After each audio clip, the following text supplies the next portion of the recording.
हरियाणा में बीजेपी के कद्दावर नेताओं में शामिल मंत्री अनिल विज की कुर्सी के ऊपर खतरे के बादल मंडरा गए हैं। आखिर अनिल विज ने ऐसा क्या कर दिया है जिसके चलते पार्टी के प्रदेश अध्यक्ष मोहनलाल बड़ोली ने अनिल विज को 3 दिन का नोटिस दे दिया है। 3 दिन के नोटिस के बाद मिले जवाब के बाद ही पार्टी हाईकमान तय करेगा कि अनिल विज का क्या होगा। ये भी कह सकते हैं कि अनिल विज की उल्टी गिनती शुरू हो गई है। उनकी सियासत के ऊपर एक बड़ा खतरा मंडरा गया है।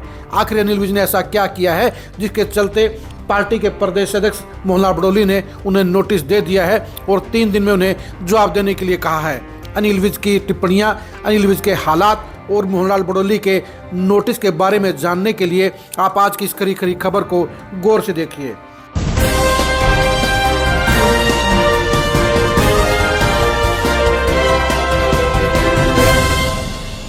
हरियाणा बीजेपी के प्रदेश अध्यक्ष मोहनलाल बड़ोली ने प्रदेश के नंबर 2 के मंत्री अनिल विज को एक नोटिस दिया है।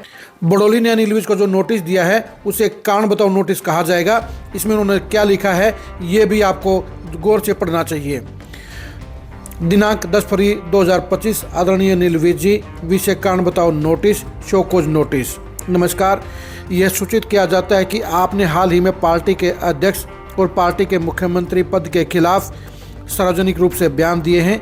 ये गंभीर आरोप हैं और यह पार्टी की नीति तथा आंतरिक अनुशासन के खिलाफ है। आपका यह कदम न केवल पार्टी की विचारधारा के खिलाफ है बल्कि यह उस समय हुआ है जब पार्टी पड़ोसी राज्य में चुनाव के लिए अभियान चला रही थी। चुनावी समय में एक सम्मानित मंत्री पद वहन करते हुए इस प्रकार की बयानबाजी से पार्टी की छवि को नुकसान होगा, यह जानते हुए आपने ये बयान दिए हैं और यह पूरी तरह से अस्वीकार्य है। पार्टी अध्यक्ष जी के निर्देश अनुसार आपको यह कारण बताओ नोटिस जारी किया जा रहा है। आपसे यह अपेक्षा करते हैं कि 3 दिन में आप इस विषय पर लिखित स्पष्टीकरण दें। धन्यवाद, मोहनलाल बड़ोली। इस पत्र में सबसे खास बात यह है कि इसमें बड़ोली साहब ने कहा है कि राष्ट्रीय अध्यक्ष के निर्देश के अनुसार आपको ये नोटिस दिया जा रहा है। यानी बीजेपी का पार्टी हाईकमान अनिल विज से खफा हो गया है, नाराज हो गया है और ये बात जायज़ भी है क्योंकि बीजेपी दिल्ली चुनाव में कांटे के टक्कर में फंसी हुई थी और ऐसे में अनिल विज के बयान ने पार्टी के खिलाफ माहौल बनाने का काम किया, पार्टी को मुश्किल में डालने का काम किया। आप खुद ही सुनिए कि अनिल विज ने अपने बयान में क्या कहा था। भाई, किसी भी प्रकार से कोई भी आंदोलन करना पड़ेगा, मैं अम्बाला की जनता के साथ नाइंसाफ़ी नहीं होने दूंगा। हमें बेवकूफ़ बनाने की कोशिश की गई है। टर्म ही पूरी हो चुकी हुई है। जब टर्म ही पूरी हो चुकी हुई है तो पद मुक्त करने का क्या महत्व है? अधिकारी जो है कार्रवाई नहीं कर रहा है। अम्बाला हो या फिर ग्रीवेंस कमेटी में आप जहां आदेश देकर आते हैं वहां पर कोई कार्रवाई नहीं हो रही है, इसको लेकर। देखिए, 7वीं बार चुनाव जीतने के बाद मैंने सार्वजनिक मंच से भी, जिन्होंने मुझे चुनाव हराने की कोशिश की, अधिकारी, कर्मचारी या कुछ छुटभइये नेता,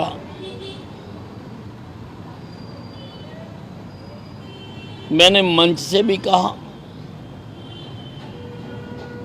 और मैंने जहां जहां लिख के देना था मैंने लिख के भी दिया। 100 दिन बीत गए, किसी के खिलाफ भी कोई कार्रवाई नहीं की गई, मेरे से भी पूछा नहीं किया। अगर मैं गलत था तो मेरे खिलाफ कार्रवाई कर देते। पहले तो मुझे शक था कि कोई बड़ा नेता इसके पीछे है और मेरे पे हमला भी करवाया गया, मुझे मरवाने की भी कोशिश की गई। लेकिन 100 दिन तक कार्रवाई ना करने से मुझे विश्वास हो गया कि हाँ, इसके पीछे कोई बड़ा नेता ही था। इसीलिए अब करो ना करो, 100 दिन बहुत बड़ा पीरियड होता है। तो अम्बाला की जनता के लिए तो 7 बार जिताया है, मुझे कुछ भी करना पड़ेगा। अम्बाला की जनता के लिए तो मैं करूँगा, संघर्ष करना पड़ेगा, संघर्ष भी करूँगा। आपका एक बयान भी वायरल हो रहा है कि डल्लेवाल की तरह आंदोलन पर बैठेंगे। भाई किसी भी प्रकार से कोई भी आंदोलन करना पड़ेगा, मैं अम्बाला की जनता के साथ नाइंसाफ़ी नहीं होने दूंगा। कि हमारे जो मुख्यमंत्री जी हैं आदरणीय, बहुत काम कर रहे हैं, लेकिन वो उड़न खटोले से नीचे उतरेंगे तो जनता के दुख दर्द सुनेंगे। वो तो उड़न खटोले से नीचे नहीं उतरते। हमें बेवकूफ़ बनाने की कोशिश की गई है। टर्म ही पूरी हो चुकी हुई है। जब टर्म ही पूरी हो चुकी हुई है तो पद मुक्त करने का क्या महत्व है? और पद मुक्त करके आपने ये तो मान लिया कि वो गद्दार है, और गद्दार है तो फिर पार्टी से हटाना चाहिए था, फिर पार्टी में क्यों रख लिया? इसका मतलब गद्दारों को पार्टी में रखा जाएगा। आपने सुन लिया होगा कि अनिल विज के तेवर बागी थे, उनकी बातों में नाराजगी थी और वो सरकार से उखड़े हुए थे और वो पार्टी और सरकार दोनों को अल्टीमेटम दे रहे थे। अनिल विज ने जहां मोहल्ला बडोली के बारे में कहा कि उन्हें रेप के आरोपों के चलते पद छोड़ देना चाहिए, त्याग पत्र दे देना चाहिए, वहीं पर उन्होंने सीएम नायब सैनी के खिलाफ कहा कि जब से वो मुख्यमंत्री बने हैं तब से वे उड़न खटोले में सवार हैं। यानी अनिल विज ने पार्टी के प्रदेश अध्यक्ष और सीएम दोनों को ही निशाने पर लिया। अनिल विज को शायद इस बात का एहसास नहीं था कि उनकी ये बातें उनके सियासी करियर पर ग्रहण बन सकती हैं, उनके सियासी करियर को ख़त्म कर सकती हैं, उनका मंत्री पद भी निगल सकती हैं। शायद अनिल विज ये भूल गए कि नायब सैनी के पहली बार मुख्यमंत्री चयनित होने पर जब वो पैदल मार्च करते हुए निकले थे तो उसकी नाराज़गी के कारण ही पार्टी हाईकमान ने उन्हें मंत्री नहीं बनाया था। लेकिन नायब सैनी के पार्ट 2 सरकार में उन्हें नंबर 2 का मंत्री बनाया गया। ऐसे में उनसे ये उम्मीद की जाती थी कि वो पार्टी और सरकार के खिलाफ कोई टिप्पणी नहीं करेंगे। लेकिन अनिल विज पिछले 10 साल से पहले मनोहर लाल खट्टर और अब नायब सैनी के खिलाफ ऐसे बयान लगातार दे रहे हैं जिसके चलते पार्टी और सरकार दोनों के लिए ही मुश्किलें खड़ी हो जाती हैं, परेशानी खड़ी हो जाती हैं।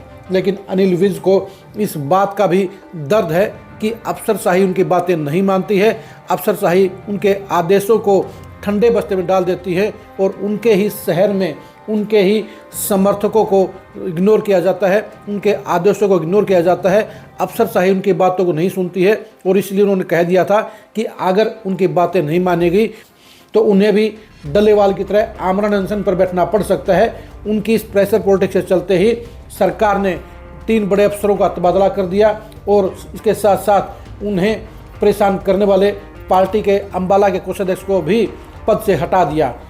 पार्टी के नेताओं के ऊपर सीएम के खास होने का तमगा लगाकर गद्दार कहना अनिल विज को भारी पड़ रहा है और ये नोटिस इस बात का प्रतीक है कि बीजेपी हाईकमान इस मामले में बेहद सीरियस है और इसलिए अनिल विज को ये नोटिस दिया गया है। अगर अनिल विज ने इस नोटिस का सही तरीके से जवाब नहीं दिया, पार्टी हाईकमान इसे संतुष्ट नहीं हुआ, तो ऐसे हालात में अनिल विज की कुर्सी जा सकती है, उन्हें मंत्री पद से हटाया जा सकता है। बेशक से जनता में अनिल विज गब्बर के तौर पर प्रसिद्ध हैं, लेकिन पार्टी हाईकमान के लिए अनुशासन सबसे पहली चीज़ है और इस चिट्ठी में यही लिखा गया है, इस नोटिस में यही कहा गया है कि उन्होंने पार्टी के आंतरिक अनुशासन को तोड़ा है। उन्होंने सीएम और प्रदेश अध्यक्ष के खिलाफ सार्वजनिक बयान दिए हैं जिसके चलते पार्टी को परेशानी हुई है और चुनाव में पार्टी को नुकसान हुआ है। यानी अनिल विज अपनी बातों के कारण चौतरफा घिर गए हैं और ऐसे में उन्हें सोच समझकर इस नोटिस का जवाब देना होगा। नोटिस का जवाब अगर हाईकमान को संतुष्ट नहीं कर पाया तो ऐसे में उनकी कुर्सी जा सकती है। आप अनिल विज के व्यवहार के बारे में क्या सोचते हैं, कमेंट करके जरूर बताइए। इस सारे मामले में अनिल विज की क्या गलती है ये भी कमेंट करके जरूर बताइए। क्या अनिल विज की बेलगामी उन्हें बार बार परेशानी में डालने का काम कर रही है, ये भी कमेंट करके जरूर बताइए।